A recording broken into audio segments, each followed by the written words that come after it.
नमस्कार दोस्तों, मैं आप लोगों का स्वागत करता हूं। दोस्तों, प्रधानमंत्री नरेंद्र मोदी जी को महाराज कहने पे जिसे कह सकते हैं संसद में बवाल जैसा होगा, क्योंकि दोस्तों कांग्रेस के एक नेता हैं जिनका नाम है गोगोई साहब। गोगोई साहब ने बस इतनी सी ही बात कही कि मतलब नरेंद्र मोदी जी को संबोधन में कह दिया कि वो महाराज हैं, जिसपे स्पीकर ओम बिरला साहब उन पे भड़क गए और उन्होंने कहा कि संसद की कार्रवाई के खिलाफ है, आपको इस तरह की बातों का शब्दों का प्रयोग नहीं करना है। जिसपे गोगोई साहब ये कहते हैं, सांसद महोदय ये कहते हैं कि अध्यक्ष महोदय, हमारे देश में कई सारे प्रधानमंत्री बने, कई सारे प्रधानमंत्री इस संसद भवन में आए और काफी सारे सवालों के जवाब उन्होंने दिए। उनसे कर कोई भी सवाल पूछा जाता प्रधानमंत्री जी से तो उन लोगों ने जवाब दिए, लेकिन ये पहले प्रधानमंत्री हैं जो महाराज की तरह आते हैं और जब आते हैं सदन में तो सांसद इनको खड़े होकर तालियां बजाते हैं और बिना भी किसी भी सवाल का, अगर कोई उनसे सवाल पूछता भी तो बिना किसी सवाल का जवाब दिए चले भी जाते हैं। दोस्तों, बस इन्होंने इतनी ही बात की। जिसके बाद स्मृति ईरानी जी का भी वक्त है, उन्होंने भी अपने समय में यही कहा कि गोगोई साहब ने बहुत गलत कहा है, उनका द्वेष हो सकता है प्रधानमंत्री मोदी जी से, लेकिन जिसे कह सकते हैं कि आपको प्रधानमंत्री जी के लिए इन शब्दों का प्रयोग नहीं करना चाहिए, क्योंकि उनको जनता ने चुन के भेजा है। मतलब स्मृति ईरानी जी ये कहती हैं कि अगर प्रधानमंत्री नरेंद्र मोदी जी को कोई महाराज कह रहा है तो ऐसा नहीं कहना चाहिए, लोकतंत्र के खिलाफ है, उनको जनता ने चुन के भेजा है। तो चलिए दोस्तों, मैंने स्मृति ईरानी मैडम की बात मान लिया, अब मैं उन्हीं की बात का जवाब देता हूँ। प्रधानमंत्री रैली में, यूपी के में रैली में है और इसी रैली में वो ये कहते हैं, जो अखिलेश यादव हैं और राहुल गांधी जी हैं, उन दोनों लोगों को ये कहते हैं कि वो दोनों लोग शहजादे हैं। अब सोचिए दोस्तों, प्रधानमंत्री नरेंद्र मोदी जी किसी के लिए शहजादे शब्द का प्रयोग कर सकते हैं, लेकिन अगर प्रधानमंत्री नरेंद्र मोदी जी लेकर कोई महाराजा शब्द का प्रयोग कर दे तो वो संविधान के खिलाफ है, लोकतंत्र के खिलाफ है और जिसे कह सकते हैं कि प्रधानमंत्री जी का असम्मान हुआ और जनता के जो लोग, जनता की बातों का भी असम्मान हुआ।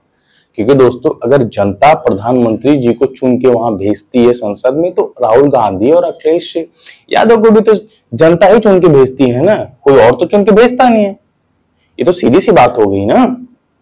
और दोस्तों, प्रधानमंत्री जी के भाषण में आपको दो ही चीजें देखने को मिलेगा, परिवारवाद, तुष्टीकरण, यहाँ भी उन्होंने यही बात कही और इसके सिवा कुछ भी नहीं कहा।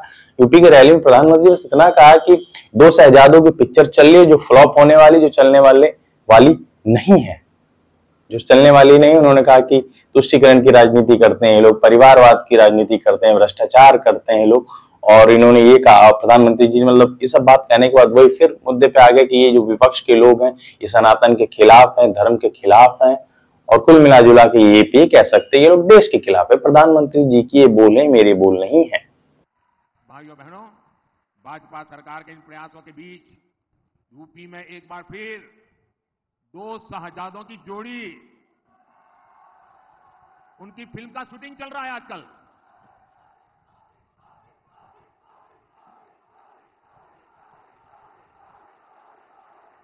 और ये दो शहजादों की फिल्म का पहले ही रिजेक्शन हो चुका है।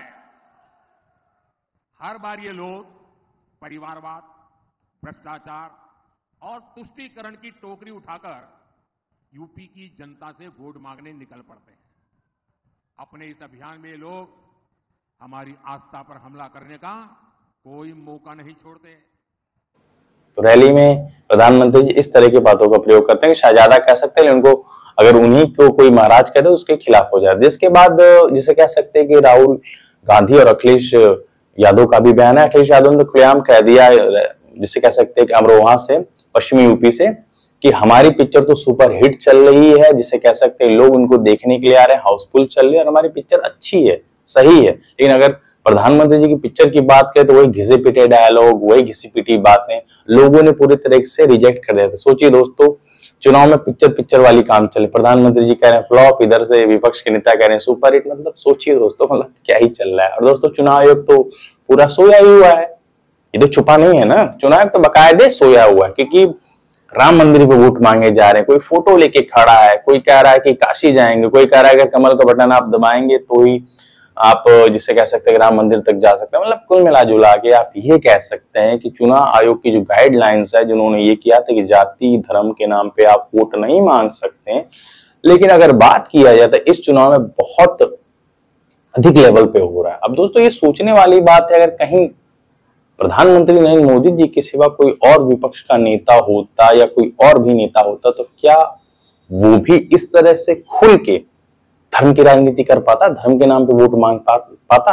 ये तो सोचने वाली बात है दोस्तों। बहरहाल दोस्तों, वीडियो इतना सा था। वीडियो पसंद आए तो लाइक शेयर कमेंट जरूर करेगा। दोस्तों, आप लोगों की क्या राय? जिस तरीके से पहले चरण का वोटिंग हुआ और वोटिंग में ये पता चल रहा है कि जो परसेंटेज हैं, वोट के जो परसेंटेज हैं वो कम हुए हैं।